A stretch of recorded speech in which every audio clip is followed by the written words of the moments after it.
Assalamualaikum warahmatullahi wabarakatuh.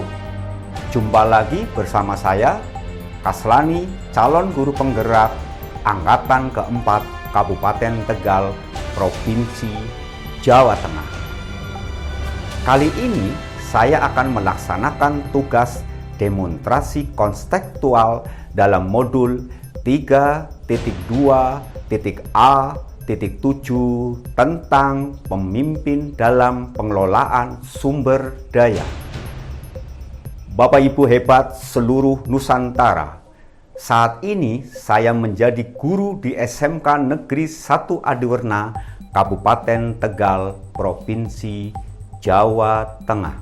Letak sekolahan saya berada di kawasan industri skala kecil menengah dan sudah sangat terkenal dengan istilah Jepangnya Indonesia, yaitu Kabupaten Tegal. Kenapa? Ada beberapa hal yang akan saya jelaskan pada demonstrasi kontekstual kali ini. Di antaranya tentang aset yang berada di kawasan SMK Negeri 1 Adiwerna yang meliputi modal manusia, modal sosial, modal fisik, modal lingkungan, modal finansial, dan juga modal politik serta modal agama dan budaya. Untuk itu, mari kita simak bersama tayangan berikut ini. Modal manusia diantaranya kualifikasi pendidikan kepala sekolah di sekolahan kami adalah S2. Sedangkan kualifikasi pendidikan para guru S1-nya ada 80% dan S2-nya adalah 20%. Untuk kualifikasi pendidikan guru praktik S1 harus berstandar LSP, di mana berhak untuk menguji peserta didik dalam bidang kompetensi keahlian. Kualifikasi tenaga kependidikan SMA 40% dan S1-nya 60%.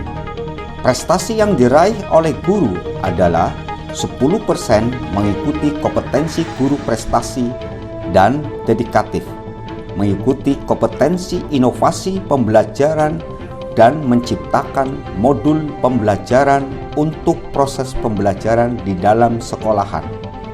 Bapak Ibu guru hebat seluruh Nusantara, jumlah siswa kami 2.590 siswa yang terdiri dari 7 program studi keahlian.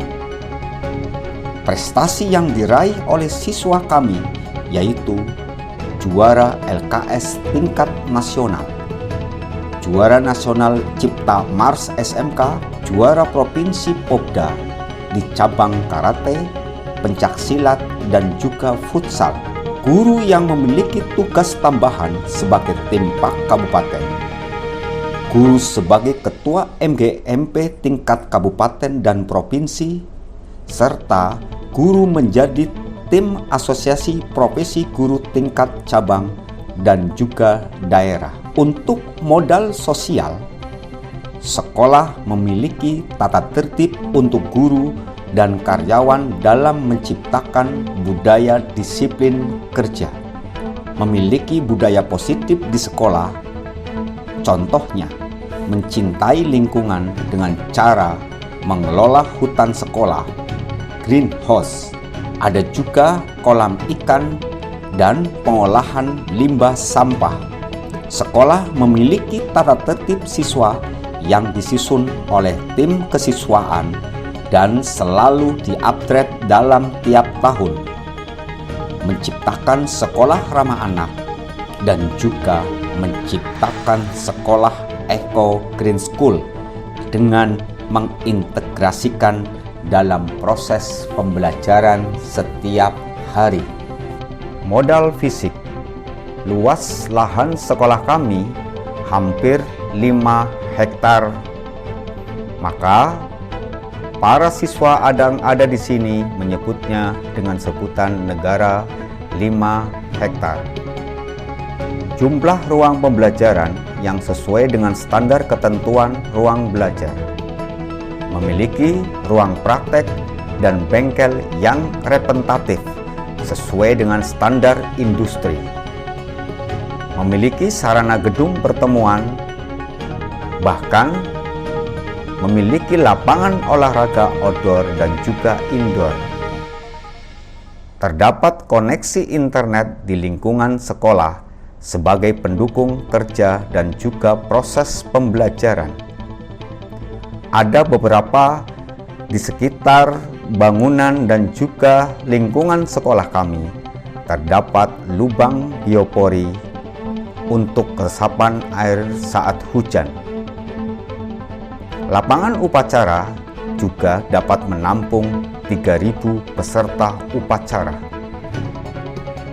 Alat transportasi yang mendukung pengembangan sekolah dan prestasi sekolah diantaranya mobil, sepeda motor, dan juga sepeda ontel. Perlengkapan praktek yang sesuai dengan SNI, bahkan memiliki kantin modern dan juga minimarket sekolah sebagai sarana dalam mendukung praktek kewirausahaan siswa. Kita lanjutkan modal lingkungan alam. Di sekolah kami terdapat beberapa taman dan juga ruang kelas terbuka sebagai sarana belajar siswa. Lingkungan yang sejuk dan asri, adanya buah lingkungan di lingkungan sekolah yang dapat dimanfaatkan hasilnya. Bahkan terdapat hutan sekolah, greenhouse sekolah, ada juga kolam ikan, bahkan ada juga kebun binatang mini. Untuk modal finansial, adanya bantuan dari pemerintah pusat melalui program SMK PK, yaitu sebuah program SMK Pusat Keunggulan. Ada juga bantuan BOP, BOS, dan juga PIP bagi siswa yang berkebutuhan tentang keuangan. Hasil kebun sekolah yang dapat dimanfaatkan. Bahkan hasil persewaan tempat seperti aula untuk kegiatan kemasyarakatan sekitar. Ada juga hasil hibah sosial dari lembaga BUMN dan bantuan dari para alumni untuk sekolah yang dapat digunakan oleh warga sekolah. Untuk modal politik, mendapat dukungan dari pemerintah pusat, yaitu Kemendikbudristek dan juga Kementerian Lingkungan Hidup. Dukungan dari pemerintah provinsi, dalam hal ini Dinas Pendidikan dan Kebudayaan Provinsi, Cabang Dinas Pendidikan Wilayah 12. Dukungan dari Kabupaten Tegal dalam upaya pengembangan dan aktivitas pengembangan prestasi siswa dan sekolah. Dukungan dari komite sekolah.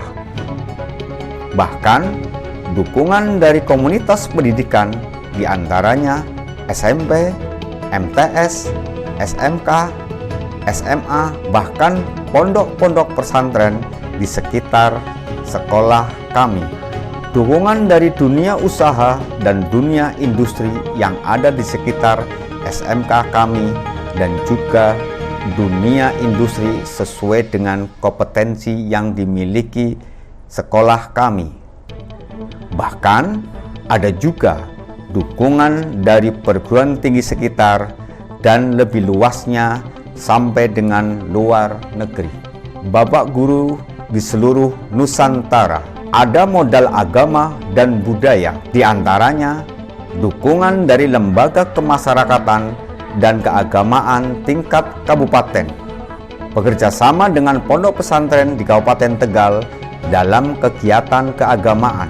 Dukungan dari lintas keagamaan sebagai contoh dalam memfasilitasi siswa yang harus memperoleh pembelajaran pendidikan agama dan budi pekerti pada agama tertentu. Karena di sekolahan kami bukan hanya orang anak-anak yang beragama Islam saja. Akan tetapi banyak juga yang non-muslim. Adanya kegiatan seni tari di sekolah bekerjasama dengan Sanggar Budaya Daerah untuk melatih siswa dalam melestarikan budaya tari daerah. Penyaluran zakat melalui Basnas Kabupaten, bahkan penyaluran sumbangan dari siswa serta alumni untuk warga sekitar sekolah yang membutuhkannya. Kawan-kawanku, Bapak dan Ibu guru hebat seluruh Nusantara, itulah tadi tayangan demonstrasi kontekstual modul 3.2.A.7 mengenai pemimpin dalam pengelolaan sumber daya. Berikut ini saya akan menjawab tentang kekuatan dan aset apa yang kita miliki dari masing-masing sumber daya yang ada. Apa yang kami kuasai? Yang kami kuasai adalah dengan mengenali, mengelola, dan mengembangkan semua aset yang ada di dalam sekolah kami, baik aset alam, lingkungan, infrastruktur, dan teknologi yang ada di sekolah. Melalui pemetaan aset ini, kami berusaha untuk memanfaatkan yang dapat mendukung proses pembelajaran dan pelayanan di sekolah guna meningkatkan mutu dan kualitas sekolah. Sedangkan apa yang paling kami banggakan dari sekolah ini? Dari murid-murid kami, yang kami banggakan pada sekolah kami ini adalah bahwa adanya tradisi budaya dan disiplin yang positif yang dilakukan oleh seluruh warga sekolah sehingga menjadi budaya dan kebiasaan yang positif di sekolah. Dengan adanya budaya positif itu berdampak pula pada perkembangan karakter murid, yaitu bahwa murid memiliki disiplin yang tinggi dan memiliki minat belajar sesuai dengan tujuan yang dicita-citakan. Sekarang, apa yang membuat kami unik? Yang membuat kami unik adalah bahwa dalam menciptakan disiplin positif, maka kami memiliki aturan yang harus ditaati oleh murid, yaitu mempunyai ciri khas berpakaian yang seragam dan potongan rambut yang berstandar. Itu pun sudah disepakati bersama. Hal ini menjadi budaya karena siswa dalam menerapkannya untuk mengikuti pembelajaran di sekolah secara terus-menerus. Kekuatan apa yang kami miliki dan berharga untuk masyarakat, bahkan komunitas di sekitar sekolah? Kekuatan yang kami miliki adalah bahwa sekolah kami menjadi sekolah percontohan lingkungan hidup dengan memiliki penghargaan berupa ASEAN Eco School, sehingga dengan adanya bentuk percontohan tersebut dapat menjadi rujukan bagi sekolah di seluruh Indonesia untuk belajar dan mengembangkan potensi alam yang dimiliki oleh sekolah-sekolah lain. Selain itu, memiliki teknologi dapat mengikuti perkembangan zaman sehingga dapat dimanfaatkan oleh UMKM yang membutuhkan dalam perkembangan serta pengembangan usaha yang dimilikinya. Apa yang telah sekolah lakukan dan miliki yang lebih baik dari sekolah lain? Sekolah kami memiliki keunggulan berupa adanya peralatan praktek yang lengkap pada setiap jurusan, sehingga siswa sudah mudah dan nyaman dalam belajar di sekolah kami. Dari hal tersebut, maka siswa siap untuk berkembang di masyarakat setelah lulus dari sekolah kami. Pengelolaan lingkungan alam yang baik oleh warga sekolah sehingga dapat menjadi tempat belajar yang nyaman bagi siswa di dalam proses pembelajaran menuju tujuan pendidikan yang diharapkan. Bapak dan Ibu guru hebat di seluruh Nusantara. Demikian tadi tugas demonstrasi konstekstual dalam modul 3.2.A.7 Pemimpin dalam pengelolaan sumber daya. Salam sehat dan bahagia. Guru bergerak Indonesia maju. Belajarlah terus dimanapun Anda berada agar tahu akan kekurangan kita. Wassalamualaikum warahmatullahi wabarakatuh.